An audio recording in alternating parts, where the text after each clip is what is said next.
Welcome back, bookworms. This is Mrs. K. I'm glad you could join me. In our story today, it's Hanukkah, and Max and Rachel are excited to light the menorah in their family's new apartment.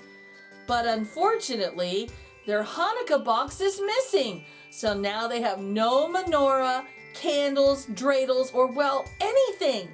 But some neighbors help out, and it may not be like other Hanukkahs, but it's still as special.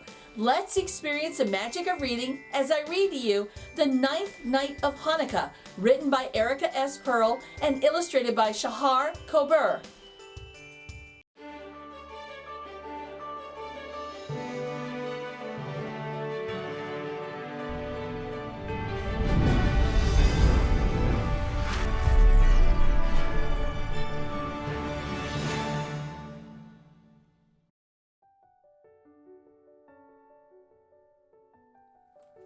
On the first night of Hanukkah, Mom couldn't find the menorah.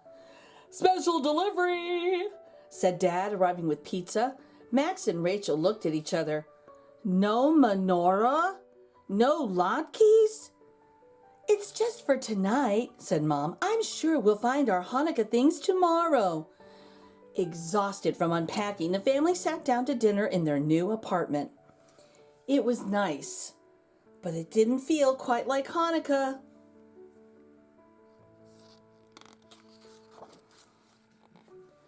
On the second night, the missing menorah still hadn't turned up. "Should we go to the store?" asked Max. "No, we'll find it soon," said Rachel. "Besides, I have an idea for tonight." Rachel made a beautiful menorah. Max helped her decorate it. But when it came time to light the candles, Mom realized she'd packed them with the menorah.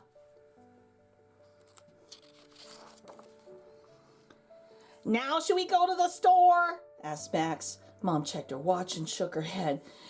"Everything's probably closed by now." Max and Rachel convinced Mom to let them ask one neighbor. They knocked on 2C, right next door, and explained the situation to Ms. Menendez. "Would these work?" she asked. "Maybe," said Rachel.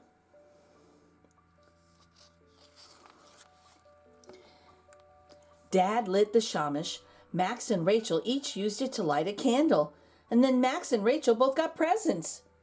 It was nice, but it didn't feel quite like Hanukkah.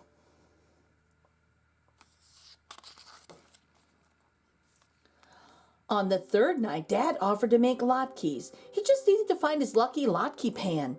As Dad searched through box after box, Max followed his nose downstairs to 1B, where he met Joe, the super. "Welcome to the building," said Joe. "Need anything? Let me know." "Anything?" asked Max, eyeing the steaming platter. Joe happily shared. It was nice, but it didn't feel quite like Hanukkah.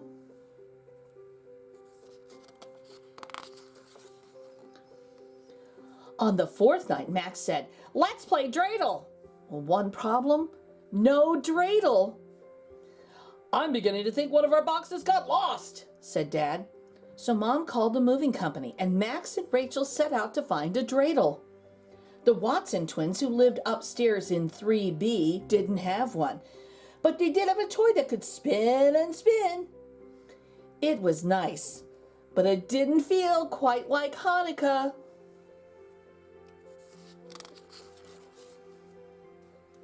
On the fifth night, Max and Rachel figured out a way to play dreidel, which meant they needed gelt. "No chocolate coins, but I do have these," said Mr. Patel in 4A. It was nice, but it didn't feel quite like Hanukkah.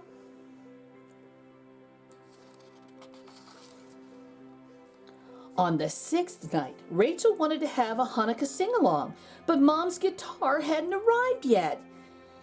"Gigi has one," shouted the Watson twins, running up to 5C. It turned out they were almost right. Mom taught Gigi the chords to Rock of Ages, and everyone sang. It was nice, but it didn't feel quite like Hanukkah.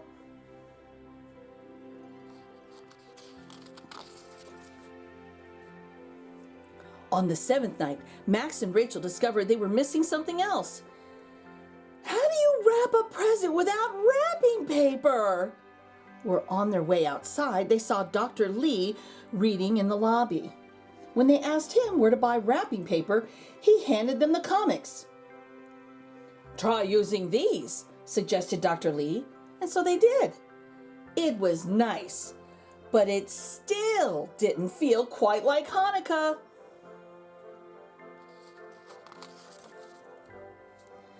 On the 8th night, Max realized what their Hanukkah needed: jelly donuts.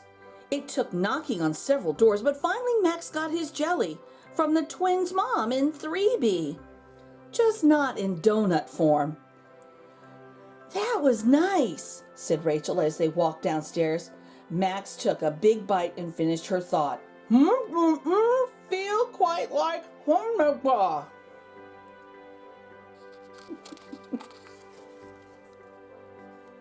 The next morning there was a knock at the door. Special delivery! Only this time it wasn't Dad or pizza, and it wasn't the long-lost box. Let's have a Hanukkah sing-along tonight, suggested Mom. Last night was the 8th night, Rachel reminded her. It won't be Hanukkah anymore. Maybe it should be, said Max, pointing. 9 candles, 9 nights. Rachel's eyes lit up, and she whispered to Max. Max whispered back, and together they developed a plan. With a box of candles and a box of crayons, they set it in motion. That evening, Max and Rachel waited and waited. Maybe this isn't going to work, said Max. It'll work, said Rachel, sounding more confident than she felt. Just then, there was a knock at the door, and another, and another. Max and Rachel thanked them all for coming.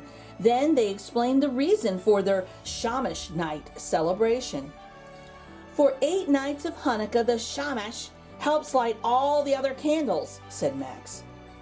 Like all of you helped us, added Rachel. So we want to say thanks to the Shamash and to you.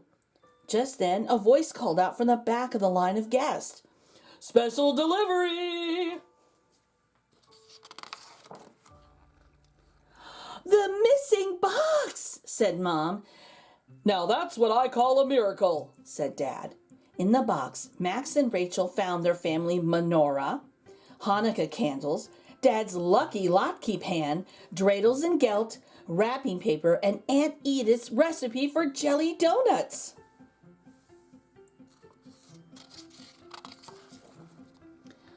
So, on the 9th night, in their new home, Max and Rachel and their new friends talked and laughed, ate and played games, sang and danced by the light of many candles.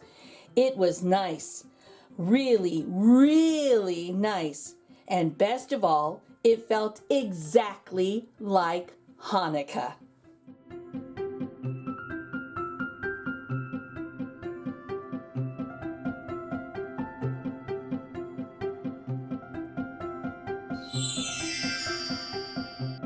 Well, bookworms, I hope you enjoyed this story. I really liked how Max and Rachel solved their problems by asking for help from their neighbors.